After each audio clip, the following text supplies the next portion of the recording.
Assalamualaikum warahmatullahi wabarakatuh. Halo teman-teman, kami dari kelompok 15, kelas Gizi C 2019. Di sini kami akan mempresentasikan hasil kerja kelompok kami mengenai critical book review dan juga critical journal review analisis zat gizi mikro. Kami dari kelompok 15 dengan anggota saya sendiri Atika Rahmadani dan teman saya Cindra Amalia Pane, Dwi Septi Lenia, Lira Sintia Ramena Sitakar, dan juga Fahru Rozi Ginting. Baiklah, kami akan mulai dengan identitas buku yang kami review. Judul bukunya yaitu Food Analysis dengan pengarang S. Susan Nielsen.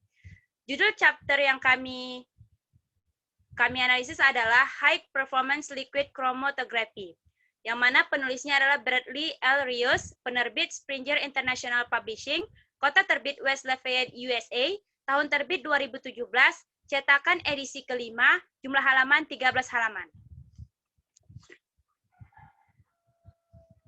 Nah, di sini kami bandingkan dengan dua jurnal, yaitu jurnal pertama, Jurnal Determinations of Why Aminobutyric Acid atau GABA in Rambutan Fruit, written by Happy LCELSD, and separations rambutan fruit using Dweck's 50W-X8 column. Nah, nama jurnalnya adalah Journal of Chromatography Science. Edisi terbit jurnal ini pada tahun 2019 dengan pengarang Menard Miplo and Roger Dewatan Wong. Diterbitkan oleh Oxford, kota terbitnya Thailand, nomor ISN-nya DOI 101093. Identitas jurnal kedua yaitu fraksinisasi kromatografi lapis tipis dan kromatografi cair kinerja tinggi preparatif ekstrak kulit buah Garcinia mangostana yang diperoleh dengan bantuan selulase. Nama jurnalnya yaitu Jurnal Nature Indonesia, edisi terbitnya pada bulan April tahun 2020 dengan pengarang Titania Tiandrawati Nugroho, Krishna Puja, Yum Erianti, dan Miranti Miranti. Adapun penerbitnya yaitu Universitas Riau, kota terbit Pekanbaru dengan nomor ISSN 1410939. Nah, selanjutnya adalah prinsip kerja HPLC yang akan dibacakan oleh teman kita Lira. Baik, selanjutnya saya akan menjelaskan prinsip kerja HPLC. Nah, yang pertama, prinsip dasar HPLC. Sesuai dengan namanya, prinsip HPLC menggunakan proses kromatografi untuk mengukur sampel. Dalam kromatografi, analisis dilakukan dengan cara memisahkan molekul berdasarkan perbedaan struktur ataupun komposisinya. Beragam komponen dalam sampel akan terpisah berdasarkan perbedaan afinitasnya terhadap fase diam. Komponen yang dapat berinteraksi secara kuat dengan fase diam akan bergerak lebih lambat sehingga dapat terpisah dari komponen lain dengan interaksi yang lemah. Pada kromatografi, kertas, sampel yang diteteskan di bagian ujung kertas, kromatografi atau fase diam akan lambat laun bergerak dengan terpecah komponennya seiring dengan pergerakan cairan pada dasar kertas atau fase gerak. Dengan demikian, sampel yang diinjisikan bergerak melalui fase diam dalam kolom karena terbawa oleh fase gerak. Dan dilanjutkan dengan teman saya, Cindra Amelia. Baik, saya akan melanjutkan pembahasan yang kedua, yaitu fraksinasi menggunakan kromatografi lapis tipis preparatif atau KLTP pada kulit manggis. Plat KLTP silika gel G60 preparatif diaktifasi di dalam oven selama 30 menit dengan suhu 100 derajat Celcius. Kemudian diberikan batas bawah 2 cm dan batas atas 1 cm yang digaris dengan menggunakan pensil. Sampel ekstrak etanol 50% selulase kulit manggis yang sudah dilarutkan dengan sedikit metanol ditotolkan pada plat KLTP dengan ukuran 20 x 20 cm di sepanjang bagian batas bawah dengan menggunakan pipa kapiler secara berulang dan merata. Plat KLTP dielusi eluen N-heksan etil asetat dengan perbandingan 6:4. Bagian noda pada silika yang telah ditandai dikerik dengan menggunakan spatula. Hasil pengerikan silika dilarutkan dengan sedikit metanol, kemudian disaring untuk analisis lebih lanjut. Fraksinasi menggunakan kromatografi cair kinerja tinggi preparatif atau KCKTP. Dilanjutkan dengan teman saya, Dwi Septi. Baik, yang ketiga adalah kromatografi cair kinerja tinggi preparatif atau KCKTP dilakukan dengan menggunakan KCKTP Waters 2695 dan detektor fotodioda detektor array atau PDA. Kolom yang digunakan adalah Waters kolom Puresil 5 meter C18 4,8 kali 150 mm. Diameternya 10 mm, panjang 150 mm, dan diameter partikel 5 mikrometer. Volume injeksi sampel adalah 3 mili per injeksi. Kolom dielusi menggunakan gradien elusi fase terbalik dengan fase gerak mulai dari perbandingan air 60% dengan AC nitril 40% hingga air 20% dengan AC tonitril 80%. Selama 36 menit dengan kecepatan air 3,554 ml per menit dan tekanan kolom 1350 PSI dan panjang gelombang detektor sebesar 240 nm dan 280 nm. Konsentrasi sampel yang diinjeksi adalah sebesar 5.000 mikrogram per mililiter. Fase gerak diatur sebagai gradien elusi melalui penurunan kepolaran pelarut dari polar menuju semipolar. Yang membedakan HPLC dengan kromatografi lainnya adalah sebagai salah satu metode kromatografi cair atau liquid kromatografi, HPLC menggunakan zat cair sebagai fase geraknya. Sampel yang telah dilarutkan dapat dipisahkan dan dihitung konsentrasi zat spesifik yang terkandung di dalamnya. Sebagai contoh, kandungan kafein dalam sampel minuman dapat diukur dengan HPLC berdasarkan afinitas kafein terhadap fase diam pada kolom yang digunakan. Nah, selanjutnya adalah komponen penyusun instrumen yang akan dijelaskan oleh teman saya, Fahru Rozi. Baik, selanjutnya adalah komponen penyusun instrumen. Komponen penyusun instrumen ini terdiri dari 8. Yang pertama yaitu solvent reservoir. Fungsi dari solvent reservoir adalah untuk menampung fase gerak yang akan dialirkan ke dalam kolom dengan bantuan pompa. Selanjutnya yang kedua, degaster. Fungsi degaster adalah menghilangkan gas pada sampel yang akan dianalisis. Sebab adanya gas akan berkumpul dengan komponen lain terutama di pompa dan di detektor yang akan mengacaukan analisis. Yang ketiga adalah pompa. Fungsi pompa pada KCKT adalah mendorong fase gerak masuk ke dalam kolom dengan aliran yang konstan dan reproducible. Keempat adalah sampel injector. Fungsi dari sampel injector adalah tempat memasukkan cuplikan atau sampel dengan bantuan stingray. Juase, yang berfungsi sebagai tempat pembuangan elemen yang sudah melewati detektor. Yang kedelapan, recorder, yang berfungsi adalah menampilkan hasil yang diperoleh pada hasil analisis yang ditampilkan melalui komputer dalam bentuk kromatogram. Selanjutnya, aplikasi analisis pada jurnal 1 yang akan dibacakan oleh teman saya, Cindra. Saya akan melanjutkan pembahasan mengenai aplikasi analisis pada jurnal 1. Alat dan bahan yang digunakan adalah kromatografi atau HPLC, Erlenmeyer, pipet, air milk, handuk kertas, lesung dan alu, parafilm, aluminium foil. Lanjut. Oke, baik. Jurnal ini menjelaskan penelitian dan pemanfaatan buah rambutan sebagai Y-aminobutyric GABA, GABA, yang di mana rambutan ini dikenal sebagai sumber gula alami yang baik dan menawarkan sejumlah kecil kalium, kalsium, magnesium, vitamin C, beberapa vitamin B, dan serat. Selain khasiat gizi tersebut, sistem kromatografi cair terdiri dari pompa biner, injektor sampel manual, dan pengaduk dan pencampur vakum ACME 9000 atau Yonglin instrumen di negara Korea yang dilengkapi dengan Atlet 3300 ALCD atau Athletes Association in USA. Nitrogen dengan kemurnian normal 99,9%. Digunakan sebagai gas nebulisasi pada laju alir 4,0 liter per menit. Tekanan gasnya 70 fc. Suhu drift tube adalah 40 derajat Celcius dan gain diatur pada 1. Semua buah rambutan yang sudah dipotong-potong, kemudian digiling dan dicampurkan serta nitrogen cair, lalu 10 gram sampel diambil dan dimasukkan ke dalam Erlenmeyer 100 ml dan ditutup dengan menggunakan aluminium foil dan parafilm lalu diletakkan dan diguncang pada suhu 400 derajat Celcius.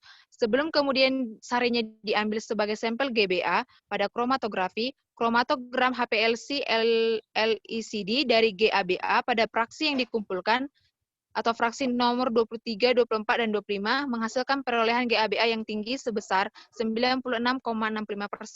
Pemulihan kolom setinggi yang dicapai oleh Carmona, banyak pengotor pada ekstra air rambutan yang dihilangkan setelah melewati kolom Dweck 50W sampai X8. Dan hanya 2 puncak pengotor atau puncak 1 dan 2 yang diamati pada eluat amonium hidroksida.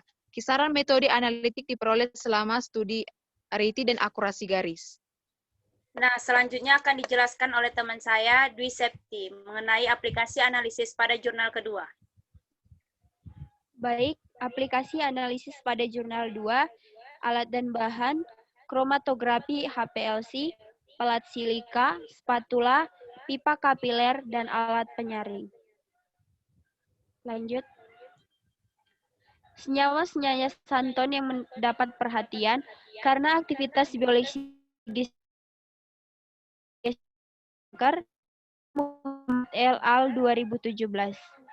Penurun kadar glukosa dalam darah dan anti-obesitas oleh Oval Magalhães et al. 2017. Anti jerawat dari obat artritis reumatoid oleh Chen 2018.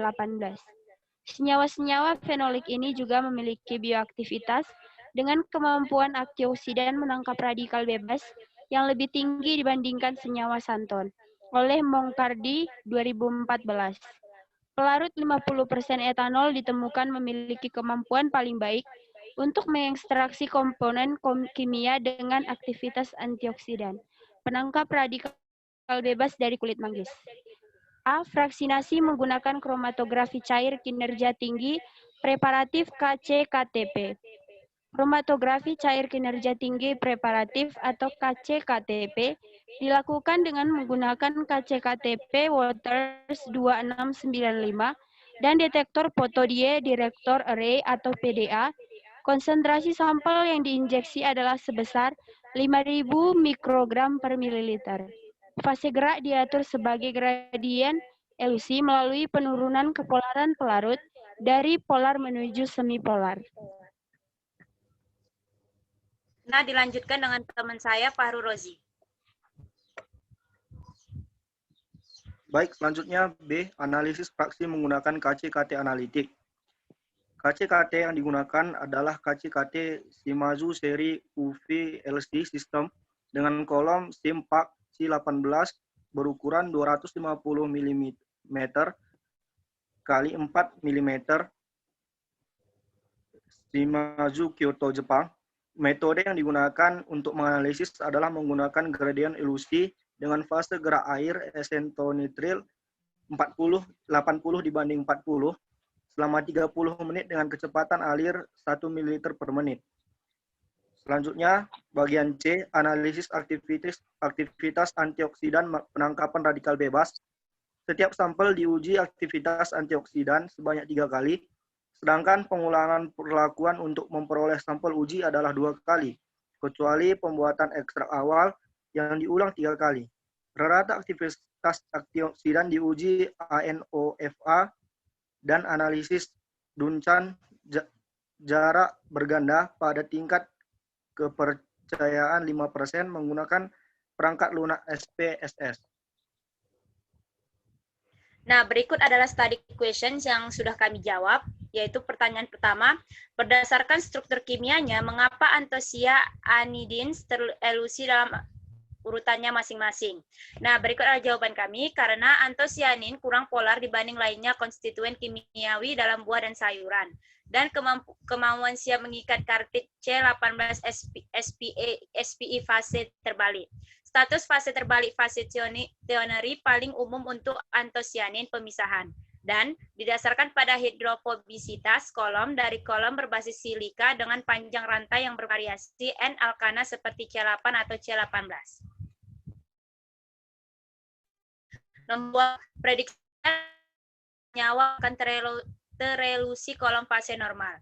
Nah, jawaban kami, dengan mengatur kromoto awal kondisi grafis untuk dielusi dengan ponsel kutub air fase diikuti oleh fase gerak organik alkohol. Antosianin umumnya akan terelusi sesuai urutannya polaritas. Menganalisis antosianin yang diisolasi dari buah-buahan atau sayuran untuk si antosianidin aglikon, Pol menurunkan SPE hidrolisis asam untuk menghilangkan gula glikosidas. Setelah gula terhidrolisis, sampel akan dibuat disuntikan ke dalam HPLC untuk pemisahan senyawa. Tergantung pada sumber tanaman, akan mendapatkannya 1 dan 6 puncak kromatografi mewakili antosianin MON ditemukan pada tanaman yang dimakan. Selanjutnya, pertanyaan yang akan dijawab oleh saudara Lira Cynthia. Baik, yang pertanyaan ketiga, jika waktu retensi suatu senyawa yang dimilikinya sama sekali tidak ada afinitas dengan kolom itu, 1,5 menit dan laju air 1 ml per menit, berapa total volume fase gerak tercemar di kolom tubing dan pompa? Adalah Anda terkejut dengan nomor ini? Jawabnya, ya terkejut karena laju tercemar hanya lebih cepat. Yang pertama itu 4 NaHCl dalam air untuk hidrolisis antosianin. Yang kedua, 0,01% HCl dalam air untuk ekstraksi sampel. Yang ketiga, 0,01 HCl dalam metanol untuk elusi dari C18 peluru. Kemudian soal yang keempat, bagaimana tampilan kromatograf jika Anda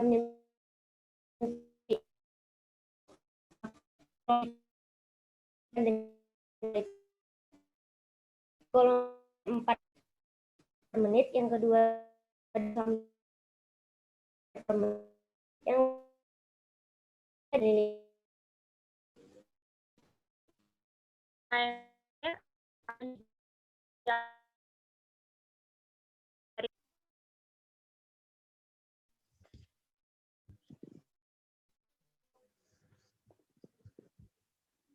atau yaitu dimulai dengan 100% fase B dan meningkat fase A dari waktu ke waktu?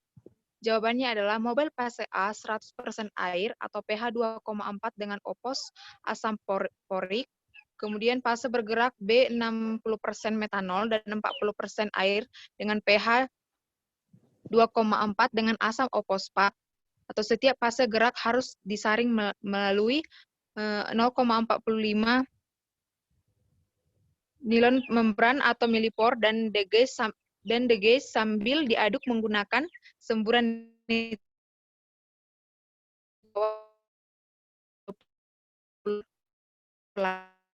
dengan sonikasi. Nah, berikut adalah kesimpulan yang akan dibacakan oleh Dwi Septi. Baik, kesimpulan yang dapat kami ambil dari analisis jurnal ini, kromatografi cair kinerja tinggi atau HPLC dalam bahasa Indonesia KCKT memiliki banyak aplikasi dalam kimia makanan yang merupakan metode analisis sampel yang sering digunakan dalam industri maupun laboratorium farmasi dengan prinsip mengukur sampel. Identifikasi senyawa antioksidan dengan liquid kromatografi mass spektrometri atau LC-MC pada uji ekstrak 50% etanol dengan bantuan selulos, sampel kulit manggis pada jurnal 2 menghasilkan 2 fraksi yang memiliki aktivitas antioksidan penangkapan radikal DPPH. Adapun saran yang dapat kami diskusikan yaitu penjelasan yang terdapat pada buku sangat berhubungan dengan penelitian yang dilakukan pada kedua jurnal, sehingga pemahaman materi memiliki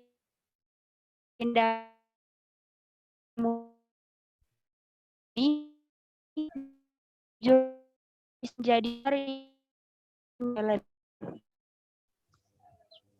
belas dari sini kami ambil dari buku dan juga jurnal. Terima kasih atas partisipasi teman-teman. Akhir kata, bila ada kesalahan dalam penyampaian mohon dimaafkan. Wassalamualaikum warahmatullahi wabarakatuh. Kami